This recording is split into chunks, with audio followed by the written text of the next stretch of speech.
we need to do to be a better energetic match to being able to play this game? And is any technology used to help play the game? And do the rules change as the children get older? Are there different rules for the younger children, the older children, the teenagers, and so on? Thank you very much. That is all. Good day. The answer to all of that is yes.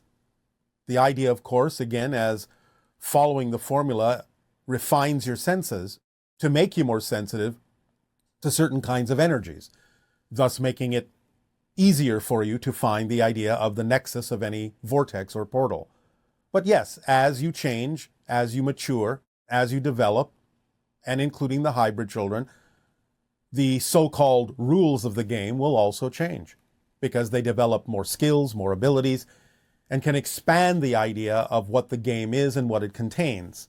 So if you want to call the rules something that changes with the maturation of any particular being because now you can do more, have more abilities, have more skills in the game, then yes, those rules will change. Good day, Bashar. Good day. Shabbat. What would you like to discuss? Concerning the frequency of the individuals who are inherently experiencing a negative portion of reality and consciousness. When an individual incarnates in order to be a representation of the so-called negative frequencies or properties of the overall collective experience, what is the best way for them to go about it? For instance, an individual who is to give the collective an experience of addiction or an experience of infatuation to the point of detriment. How is one to go about a life that is inherently negative? The idea, of course, is that anything can be used in a negative or positive way. No matter what an individual does in their state of being, others can use it to their own advantage if they so desire. That being said, all an individual has to do is choose circumstances and attract situations that constantly prevent them from becoming more aware of the fact that they are choosing that reality instead of simply feeling like a victim of it. Thank you. I appreciate that. Another question.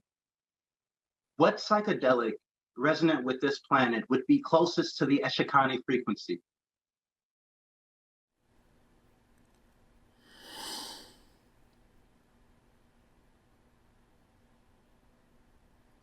Dimethyltryptamine. I have noticed that it is very hard to get away from oneself when experiencing that level of self. Yes. And one more question. I have an intense desire to be a part of the growth experience and the first contact experience of the Eshikani and the human race. Well, you're having contact with us at this point, so obviously you already are a part of it, or we wouldn't be talking. Yes. And in what way could I possibly look into being a vessel for the communication directly from a member of the Eshikani to bring forth an even clearer message in my life of connection and contact? If you're asking that kind of a question, you should already know the answer, which is? Follow my passion and my bliss to the highest degree of my ability with no insistence on the outcome. And finish the formula. You've only stated 3 parts of it. Bring me clarity, Bashar. You act on your passion to the best of your ability with no assumption or assistance on the outcome, and you remain in a positive state so that no matter what occurs, no matter what manifests from your actions, you can use it to your advantage and gain the benefit from it.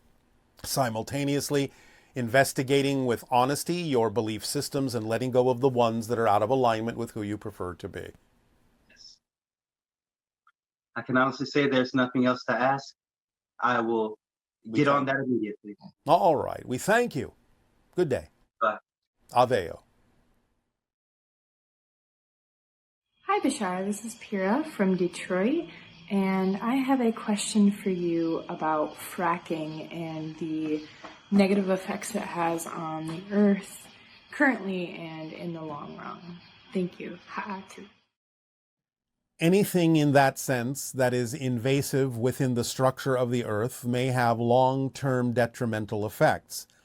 Again, the idea is to find other sources of energy, such as the electromagnetic field of your planet, such as higher dimensional frequencies that can be downgraded, so to speak, or stepped down through transformer type structures into energy that you can use with your technology. So we would always suggest that you aim in the direction of those more natural sources of energy that are without the detrimental effects to the idea of the planet in a non-invasive way. Hi, can you hear me? We can hear you. Hi. Good day. I have so two big topics or questions that I wanted to go over. Yes. The first is the story of Adam, Eve, and Lilith. Yes. I was wondering if maybe you can shed some light on that, and did these people actually exist? Well, in a manner of speaking, yes, although the story, you know, in a sense, has been rendered into something simplified as a tale, as a metaphor. The idea of, in the ancient language of the Anunnaki, that injected their genetics into Homo erectus to create Homo sapien, is that the male version of Homo sapien they created in their language is Adama. The female version is Eva, which you have transliterated into Adam and Eve over time. So the idea is that, of course, there was a first male and a first female, but the idea has been truncated, collapsed, condensed into the metaphorical story that you know in your Bible. Lilith represents again the idea of the continuation of the line of Homo sapien in the genetic alterations by the Anunnaki, and represents kind of the concept of independence, the ultimate independence of the human race, and the balance point that needed to be achieved when it was recognized that Homo sapien had been created, and offered the third alternative. As always, we talk about the idea that there is a trinity in existence, not just a duality. So the concept of Lilith and the feminine principle in balance, the masculine and feminine principle in balance in Lilith, creates the midpoint, the third reality, the balance point in the Trinity between the two dualities of male and female. And why is it that Lilith, it seems to be that she was taken out of the modern version of what we learn? Because as a patriarch, he grew and wanted to reinforce the idea of male dominance, the concept of the balance point of male and female in one body was anathema to them. And they sought to remove it so that they would retain control and empowerment over others and over the female side. Okay, and that's interesting. And was this all done in a laboratory in Temple Mount, at Temple Mount? There were many different labs around your planet, but the primary one was in the Middle East. The idea, again, is that, remember, this wasn't all done all at once. This took some time. So the idea of this story is quite condensed, and it condenses many, many decades, even hundreds of years of time in the creation of Homo sapien. Okay. The Garden of Eden, can you shed some light on what that was and maybe where it was? Well, again, in the Middle East, as given, between what you call the Tigris and Euphrates rivers in the Fertile Crescent, being the primary contact point and laboratory and civilization that the Anunnaki established when they came to Earth and spread out from there. Okay, and the serpent that came to Eve, who or what was this? This is simply an indication of the awakening of the genetic markers that would allow the female to be closer to the concept of the original Anunnaki genetic structure. This is why you have the double intertwined serpents on your medical caduceus still today, as an indication of the genetics laboratories and the genetics that were injected into Homo erectus to create Homo sapien, being that in the feminine side there was an alteration that allowed the feminine side to become a little bit more aware of the situation than the masculine side, and a little bit closer in expression to the original Anunnaki genetic strain. That's interesting. It also represents, therefore, the idea of ancient knowledge, that in a sense, because of the genetic alterations in the feminine form, there was more capability of accessing the knowledge of the Anunnaki. That's fascinating. And in the Bible, in the Hebrew Bible, the Anunnaki, is that translated into Elohim? For the most part, yes. Although the Elohim can also be other beings that were encountered from time to time, but in general, it's a reference to the ancient Anus, yes. Okay, wonderful. Thank you, Bashar. Yes. And on another topic, so I seem to be obsessed with this story. I think it's the most exciting story, spectacular story, the story of Exodus. Yes, yes. Did the Jews know that were they aware that it was aliens that were taking them out of Egypt? Or not as such. They didn't really comprehend the concept of aliens in the same way that you do today. They understood that the beings were from a higher dimensional realm, but the idea to them at that time, in their understanding, is what they ultimately decided was beings from heaven. Beings from above. Is that what? So right now in our reality, it's kind of, we think that it's God that led the Jews out of Egypt and not actual beings.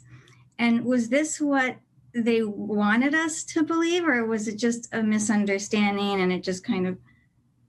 It is not that you were given information that would allow you to necessarily understand the specifics of it. So it is something that simply grew in human understanding over time based on the lack of information you had about exactly what these beings were, because they did not deem that humans were ready to understand the full implications of beings from other civilizations among the stars. And do you think we are now? Well, you obviously understand that there can be civilizations among the stars. You're talking to one right now. I am. Many people on your planet are willing to accept the possibility, at least, that there can be other civilizations on planets around other stars. This is not something that is necessarily that strange to your civilization anymore. You talk about it quite a bit in your scientific and astronomical communities. True. Yes. And more. Yes. And I was wondering if you could describe, I would really like to know what the interaction was like between Moses and the ETs at the top of Mount Sinai. Some of it was physiological, some of it was telepathic. He was invited into a craft. Many things he was made to forget, but some things he was allowed to remember, as according to what was necessary for the proper approach and interactions and relationship between those beings and the people at that time, so that they could be guided. And lastly, the Star of David, where did that come about, and why is it the symbol of the Jews? It is the symbol of the relationship between those beings and those people, and in general between the above and the below. It is the intersection of the higher dimensions with the lower physical reality. It is a flattened form of the merkaba. Okay, so why wouldn't it be just the symbol of humanity? Why not the symbol for all of us? It is, as I said. I just said that. At the time, it was the symbol of the relationship between those specific beings and the group that they were guiding. But it is, in general, the symbol of the relationship from the above to the below, from the heavens to the earth. Okay. And one last hard question. Why did they save the Jews from Egypt, but they didn't protect them or save them in World War II from the Holocaust? It was important to allow certain genetics from the Anunnaki line to survive up to a certain point. But beyond that, once there was dominion of the humans of the earth to make their own decisions, their decisions could not be intervened or interfered with beyond a certain point. Okay. Thank you so much.